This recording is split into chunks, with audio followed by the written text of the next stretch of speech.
Nagsama kami ni Cynthia sa iisang bubong, Kuya Roms.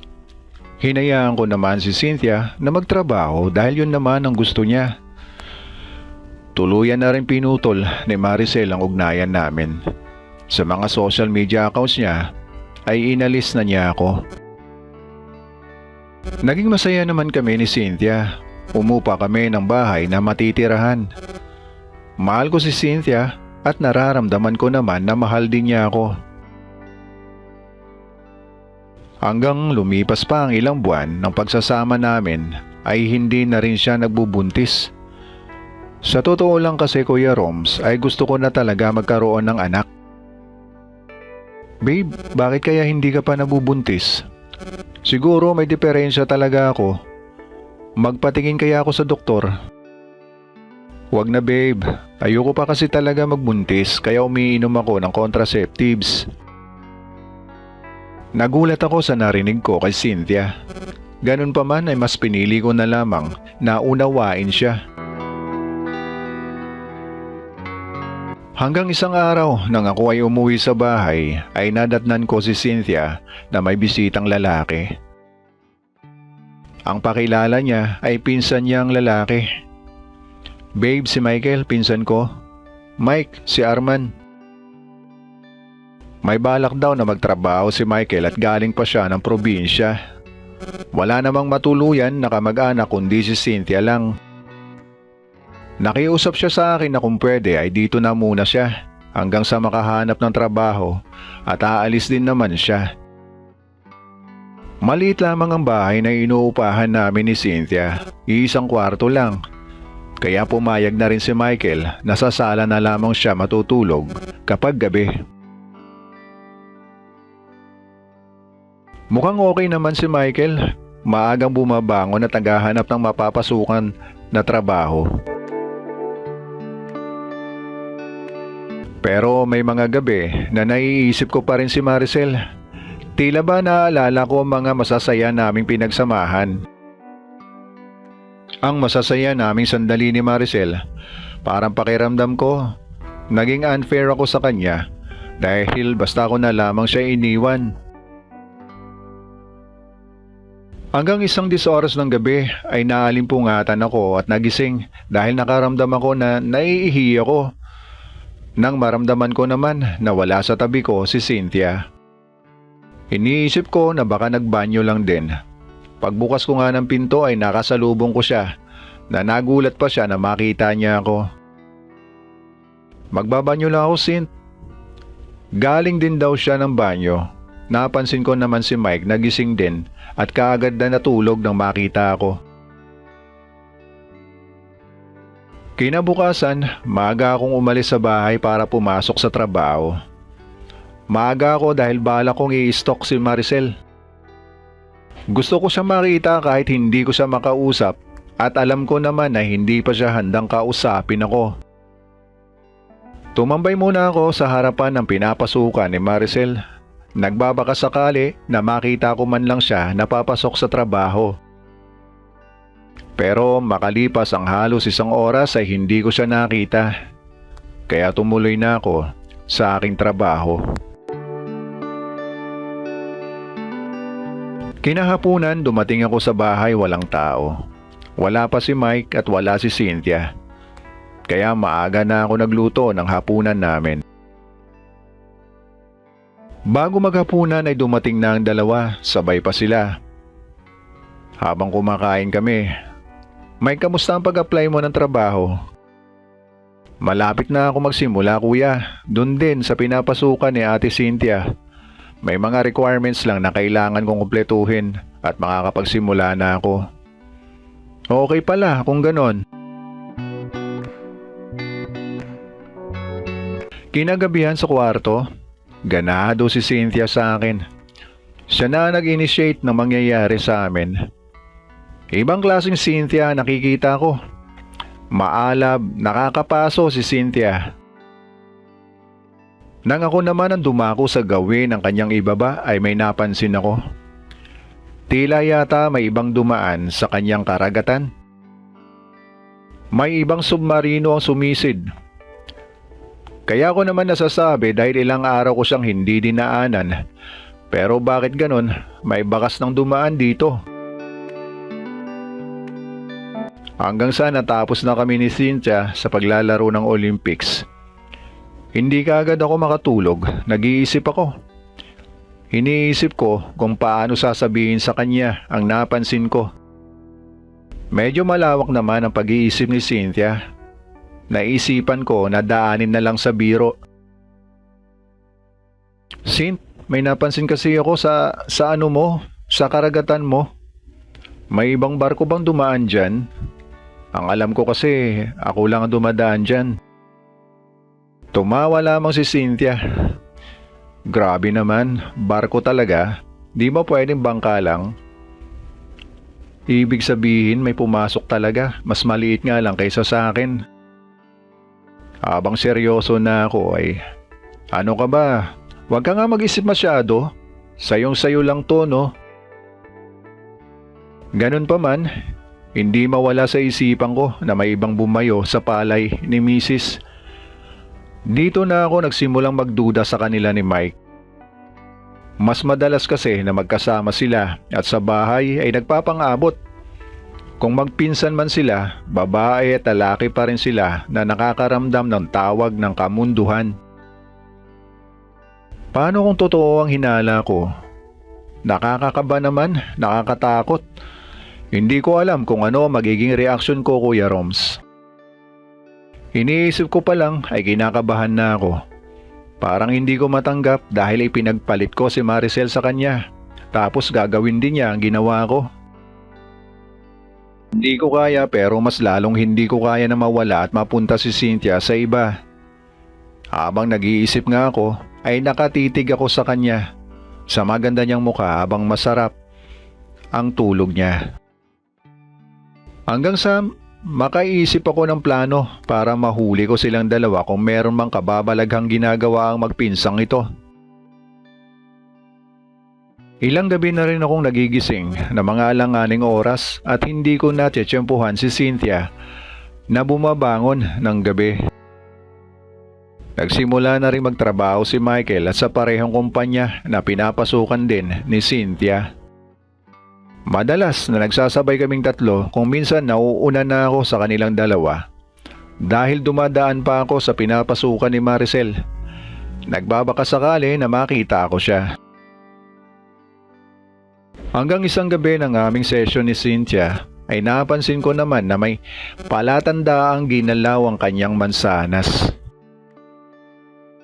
Muli na naman akong kinabahan, pakiramdam ko nagkulay asul ako.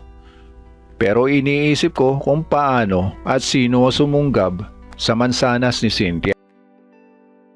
Habang iniisip ko nga ang bagay na yon ay kakaibang init naman ang aking nararamdaman. Hindi normal ang lagnat ng aking katawan. Sobrang taas, Kuya Roms. Kung kaya, hindi makapaniwala si Cynthia sa aking ginawa at gustong gusto naman niya ang bagay na yon. Lalo pa nga akong naging mamaw nang madinig ko ang kanyang mga salita na lumalabas sa kanyang bibig.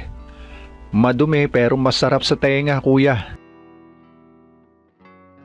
Kaagad nga na nakatulog si Cynthia pagkatapos namin maglaro ng Olympics. Habang ako ay iniisip ko ang plano ko na itutuloy ko na. Araw ng Biyernes ay may nabuo ng plano sa utak ko. Saint babe, mamayang gabi pala birthday ng boss ko. Pagka-out ko, diretso na ako sa bahay nila. May konting salo-salo at inuman.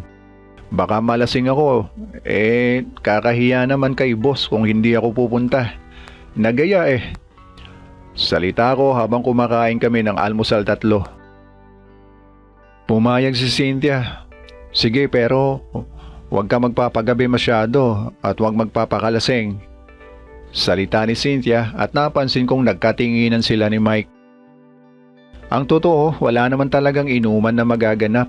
Nagyaya lang si boss na kakain kami sa labas, kasama ang ilan ko pang mga kasamahan at kaibigan sa trabaho. Ganun na nga nangyari, Kuya Roms. Gabi na kami nakalabas ng opisina dahil nag-OT pa kami. Tamang-tama lang naman ang dating namin sa restaurant. Nakakainan namin. Alas 8 pa lang ng gabi. Kaagad nga ay kumain na kami. Nakikiramdam ako baka mag-aya si boss ng inom. Baka maaga kasi ako makakauwi. Ayoko. Masisira lang ang plano ko. Kailangan ko makauwi ng bago mag alas 12 ng gabi. Ayun na nga, matapos ang dinner namin 9:30 na ng gabi. Kasama na ang kwentuhan namin. Parang ayaw ko pa umuwi dahil maaga pa. Nakasakay na silang lahat at ako na lamang ang naiwan. No choice kundi ang umuwi na lang. Pagdating ko sa lugar namin ay 10:30 na ng gabi. May nadaanan naman akong tindahan bago pumasok sa eskinita namin. Bumili ako ng isang bote ng beer habang nagchat na ako kay Cynthia na malapit na ako sa bahay. Nakatatlong bote rin ako ng beer. Tamang-tama lamang ang aking amats, Kuya Roms. Hindi naman ako lasing. Diretso ang lakad ko. Nang malapit na ako sa bahay ay kumatok na ako at kunwari sobrang lasing ako. Kunwari bumagsak pa ako. Kaagad namang nagbukas ng pinto si Cynthia. Naamoy ko kaagad na bagong ligo siya. Ang akala niya talaga ay lasing na lasing ako. Hindi niya alam naglalasing-lasingan lamang ako. Tinanong pa ako ni Cynthia kung kumain na ba daw ako. Na mga oras na yon ay 11:30 na ng gabi. Hindi ko na pinansin si Cynthia. Diretso ako kunwari sa tulugan namin. Kaagad na nahiga para matulog kunwari. Nakapikit lamang ang aking mga mata, Kuya Roms. Ang buong akala ni Cynthia ay lasing talaga ako. Umiga siya sa tabi ko pero hindi siya makatulog. Parang may iniisip. Maya-maya ay tumayo si Cynthia at inoff ang ilaw at saka lumabas sa pinto. Kinabahan na ako. Mukhang pupuntahan niya si Mike sa sala. Tama nga, naririnig ko sila ni Mike na nag-uusap. Pinalipas ko muna ang 5 minuto. Nang tumahimik na sila ay dahan-dahan akong tumayo at binuksan ang pintuan ng dahan-dahan. Nakabukas pa ang TV namin na siyang nagsilbing ilaw sa makitid naming sala. At nanlaki ang aking mga mata nang makita ko si Cynthia at si Mike sa sopa. Tama ang hinala ko. Magkayakap ang dalawa habang naghahalikan. Bumilis ang tibok ng puso ko, Kuya Roms, sa nakita ko. Pakiramdam ko nagkulay asul ang buo kong katawan. Matindi ang aking nakita. Matinding labanan ni na Mike at Cynthia. Hanggang sa hindi ko na napigilan ang aking sarili, Kuya Roms. Nakita ko na lamang ang aking sarili na lumapit kay na Mike at Cynthia habang masarap na naglalaro ng Olympics. Pero imbis na awatin at awayin si Mike ay sumali pa ako sa larong tumbang preso ng dalawa. Medyo nagulat si Cynthia at Mike pero nagustuhan nila ang pagsali ko sa kanila. Hindi maipaliwanag ang saya naming tatlo, Kuya Roms. Panalo si Cynthia na tuwang-tuwa sa nangyari. Nang matapos sa kwarto ko na natulog si Cynthia. Kinabukasan ay kinausap ko ang dalawa. Niloko niyo ako. Hindi naman pala kayo magpinsan. Kailan pa to, Sin? May tono ng sama ng loob ang boses ko. Humingi ng sorry ang dalawa. Ako naman ay gusto ko nang magpakumbaba. Nag-decide na lang ako na hiwalayan si Cynthia. Pero ayaw pumayag ni Cynthia na umalis ako sa bahay. Mahal na mahal daw niya ako. Sobra. Tinanggap ko si Cynthia. Sa kasunduang tumigil na lamang siya sa pagtatrabaho at sa bahay na muna siya. Pumayag naman si Cynthia, Kuya Roms. Kaya nangyari, dalawa kami ni Mike sa buhay ni Cynthia. Kapal din ang mukha ni Mike, ayaw umalis ng bahay. Palibasa, nakatikim ng masarap. Naglatag kaming tatlo ng rules. Palitan kami sa pagtabi kay Cynthia. Kapag Friday ay 3 kami magkakatabi sa pagtulog. Kung mamasyal ay 3 kami. Kung hindi sasama ang isa, okay lang basta alam niya magiging lakad ng 2. Nagkasundo kaming 3. After 1 month ay okay naman ang lahat sa amin 3 sa bahay. Hanggang sa may natuklasan ako kay Cynthia. May ugnayan na naman pala sila ni Joff. Nagkakausap pala sila ni Joff habang pareho kaming nasa trabaho ni Mike. Tumatawag pala si Joff sa kanya at nagpapadala pa ito ng pera. Inamin naman ni Cynthia ang lahat sa amin na nakikiusap si Joff na balikan niya. Mahal na mahal daw niya si Cynthia. At okay lang sa kanya ang sitwasyon namin. Hindi na ako pumayag na makisali pa sa gulo namin si Joff. Pinagtrabaho ko na lamang si Cynthia sa kumpanyang pinapasukan ko. Inilihim namin ni Cynthia na magkakilala kami. Bawal kasi sa kumpanya ang mag-asawa. Sa katayuan kasi namin ni Cynthia ay para na rin kaming mag-asawa. Kasal na lang ang kulang sa amin. Kaya hindi pwedeng malaman ng company na may relasyon kami.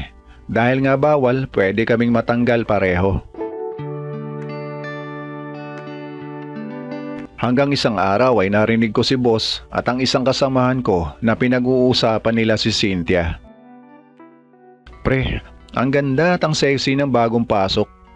Cynthia daw ang pangalan, sa kabilang department nga lang na-assign. Nakita ko siya. Malaki ang inaharap, grabe. At ang ganda pa niya. Nakisali na lang din ako sa kwentuhan ng 2. Wala silang kaalam-alam na kilala ko si Cynthia. Natuwa ako sa narinig ko sa kanila. Iniisip ko na imbitahan minsan ang 2 sa bahay.